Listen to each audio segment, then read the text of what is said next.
আসসালামু আলাইকুম। চতুর্থ শ্রেণীর গণিত বই নিয়ে ধারাবাহিকভাবে আলোচনা করছিলাম, তার ধারাবাহিকতা এখন তোমাদের সাথে 61 নম্বর পৃষ্ঠা থেকে আলোচনা করব। এখানে আমাদেরকে প্রথম যে টপিকটি দিয়েছে সেটি হলো গুণ ও ভাগের মধ্যে কি সম্পর্ক রয়েছে। গুণ এবং ভাগের মধ্যে আসলে কি সম্পর্ক? গুণ এবং ভাগ বিপরীত প্রক্রিয়া, মানে এই দুইটাই কাজ করে বিপরীত টাইপের, মানে একটা একটার সাথে সামঞ্জস্যপূর্ণ নয়। এটা কিন্তু খুবই গুরুত্বপূর্ণ, তোমাদের মনে রাখতে হবে। গুণ এবং ভাগ বিপরীত প্রক্রিয়া। গুণ হচ্ছে একই সংখ্যা বারবার যোগ করা, আর ভাগ হচ্ছে একই সংখ্যা বারবার বিয়োগ করা। তাহলে মূলত এগুলা যোগ বিয়োগের মধ্যেই সীমাবদ্ধ, কিন্তু আমরা আসলে অনেক বড় অঙ্ক না করে ছোট করে করার জন্যই আমরা গুণ এবং ভাগের সাহায্য নিই। 12 ও 4 এর গুণফল মানে 4 বার আমরা 12কে যোগ করছি, তাহলে 4 12 কত 48, তাহলে 4 বার 12 যোগ করলেও কত হয়? 48 হয়। অপরদিকে আমরা যদি দেখি 12 ভাগ 4 মানে 12কে আমরা কয়বার বিয়োগ করছি? 12 থেকে 4 আমরা 4 বার বিয়োগ করছি, এবং শেষ পর্যন্ত কি আসছে? 0 আসছে। তাহলে অর্থাৎ এটা 12 গুণ 4 সমান 48 হয়। 48 ভাগ 4 সমান 12 হয়। এই 12 আর এই 12 মিল, এই 48 আর এই 48 মিল, আমরা এখানে এটা মিল পাচ্ছি। এই ক্ষেত্রে তুমি যদি উল্টাও তাও মিল পাবে। তাহলে গুণ্য এখানে ভাগফলের সমান হচ্ছে, গুণফল এখানে ভাজ্যের সমান হচ্ছে, গুণক এখানে কার সমান হচ্ছে? ভাজকের সমান হচ্ছে। গুণ এবং ভাগের উত্তর যাচাই করার জন্য আমরা এই সম্পর্ক ব্যবহার করতে পারি। তাহলে আমরা এখানে এই সম্পর্কটা দেখছি। এরপর আমাদেরকে বলল, তোমার কাছে 144টি কাগজের টুকরা আছে, তুমি সমান 12 ভাগ করে 3 ভাগ তোমার ভাইকে দিলে তোমার ভাই কয় টুকরা কাগজ পাবে? তাহলে এখানে দেখো, প্রথমে 144কে আমরা 12 দিয়ে ভাগ করতে হবে, তাহলেই তো 12 ভাগ হবে। 144 দিয়ে 12 ভাগ করলাম, তাহলে 12 আসলো উত্তর। তারপর আমার ভাইকে দিলাম 3 ভাগ, তাহলে 3 12 36, তাহলে অর্থাৎ তার কাছে 36 টুকরা কাগজ পাবে। আমি এভাবে করেছি, 44 ভাগ 12 গুণ 3, মানে একসাথে গাণিতিকভাবে আমি লিখে ফেলেছি। প্রথম শর্ত অনুসারে 44কে আমার 12 দিয়ে ভাগ করতে হবে। ঠিক আছে, আমি লিখলাম 144 ভাগ 12। পরবর্তীতে আবার সেম বিষয়টাকে 3 দিয়ে গুণ করতে হবে, কারণ ওর ভাই 3 বলেছে, মানে 3 গুণ হবে, তাহলে গুণ 3। তো এই যে বিষয়টাকে আমি পুরোটাকে গাণিতিকভাবে লিখলাম। তাহলে এখন দেখো, আমরা সবসময় জানি গুণ বা ভাগ যেটাই প্রথমে থাকা আগে সেটার কাজ করতে হয়, তাহলে ভাগের কাজ করতে হবে আগে। তাহলে 12 দিয়ে যদি ভাগ করো তাহলে কত হবে? 144কে 12 দিয়ে ভাগ করার পর উত্তর আসলো 12 গুণ 3, 3 12 36, উত্তর হলো 36 টুকরা। দুজনের হিসেবই সঠিক। একটি গাণিতিক বাক্যে গুণ ও ভাগ থাকলে যেটি আগে আসবে সেটি আগে সমাধান করতে হবে। খুবই বেশি গুরুত্বপূর্ণ, একটু আগেই তোমাদেরকে যেটা বললাম সে কথাটা এখানে লিখে দিয়েছে, তাহলে এটা ভালো করে মনে রাখবে। এরপর এখানে বলল, প্রতিটি প্যাকেটে 30টি করে মার্বেল আছে, এরকম 15টি প্যাকেট কিনে 18 জনের মধ্যে সমান করে ভাগ করে দিলে প্রত্যেকে কয়টি করে মার্বেল পাবে? তাহলে এখানে দেখো, তাহলে প্রত্যেকে মার্বেল পাবে 30টি করে একটা প্যাকেটে কয়টা? 30টা।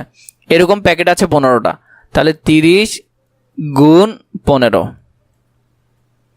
কয়জনের মধ্যে ভাগ করে দিব? 18 জনের মধ্যে, তাহলে ভাগ 18। তাহলে 30কে 15 দিয়ে যদি গুণ করো, তাহলে একটা শূন্য আছে, এটা রেখে দিলাম, আর আমি 15কে 3 দিয়ে গুণ করতেছি। 3 5 কত? 15, 15 5 হাতে আছে 1, 3 একে 3, 3 আর 1 4, তাহলে 450। এক্সট্রা শূন্যটা আমাদের বসাতে হবে, 450। এটাকে কয়জনের মধ্যে ভাগ করতে হবে? 18 জনের মধ্যে আমাদের ভাগ করে দিতে হবে। 450কে 18 জনের মধ্যে ভাগ করে দিলে আমাদের উত্তর আসবে কত? 25।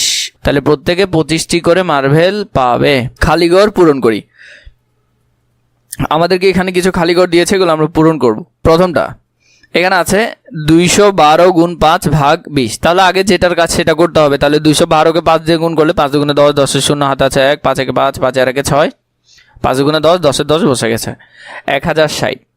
1060 এখন আমরা কত দিয়ে ভাগ করবো? 20 দিয়ে ভাগ করবো। তাহলে 20 প্রথমটাতে যাবে না, আমরা 3টা নিলাম, তাহলে 5 20 100, 100 লিখলাম, বিয়োগ করলাম, আর আছে 60, 60 3 20 60, তাহলে মোট কত হলো? 53। তাহলে আমাদের ভাগফল কত আছে এখন? 53।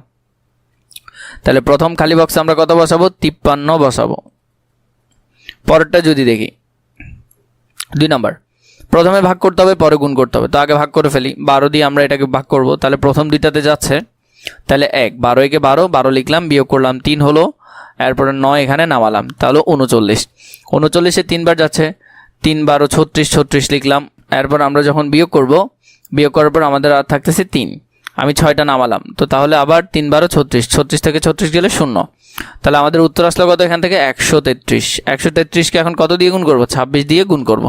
তাহলে 133 গুণ 26 আমরা গুণ করলাম 2 ধাপে। 318, 18 8 হাতে আছে 1, 318, 18 আর 1 19, 19 এর 9 হাতে আছে 1, 6 কে 6, 6 আর 1 7, 7 বসালাম। প্রথম করে কাজ শেষ, একটা গুণ দিলাম, এরপরে 2 3 দুগুণে 6, 3 দুগুণে 6, 3 2 একে 2 যোগ করলাম আমাদের উত্তর আসলো কত? 3458। উত্তর আসলো কত? 3458। এরপরে যদি খেয়াল করি 3 নম্বরে এখানে হলো 638 ভাগ 22, এরপর গুণ 35। তো আগে 638কে যদি 22 দিয়ে ভাগ করি, ভাগ করার পর আমাদের উত্তর আসলো কত? 29। উত্তর কত আসছে? 29। এই 29কে আবার 35 দিয়ে কি করব? গুণ করব। 35 দিয়ে গুণ করব। 35 গুণ 29 গুণ করলাম 2 ধাপে, 1 ধাপে 2 ধাপে গুণ করলাম। গুণ করার পর দেখো এখানের মধ্যে আমাদের উত্তর আসলো কত? 1015। কত আসছে? 1015। তাহলে আমাদের 3 নাম্বারটার উত্তর হলো 1015। পরবর্তীতে 4 নাম্বারটা যদি খেয়াল করো, 4 এর মধ্যে আমাদেরকে বলেছে এখানে যে 374 গুণ 13। তো 374 আগে 13 দিয়ে গুণ করি। 3 4 12, 12 2 হাতে আছে 1, 3 7 21, 21 আর 1 22, 22 2 হাতে আছে 2, 3 3 9, 9 আর 2 11, 11 বসাই দিলাম। এরপর এক ঘরের কাজ শেষ, একটা শূন্য দিলাম।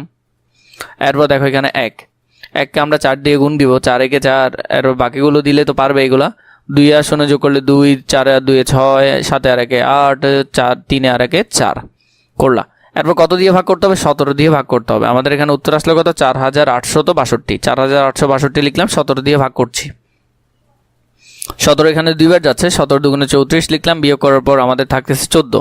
আমি এখান থেকে 6টা নামালাম, তাহলে 146। 146 কয়বার যাচ্ছে? 8 বার যাচ্ছে, 136 হলো। তাহলে 136 যদি বিয়োগ করি, এরপর আমাদের থাকতেছে এখানে 10। এখানে 2 ছিল, 2 নামালাম, 6 দিয়ে করলে ডিরেক্ট 102 হচ্ছে। তাহলে উত্তর হলো কত? 0। তাহলে আমাদের এখান থেকে উত্তর যেটা পাবো সেটা হবে 286। তাহলে এটা হলো 286।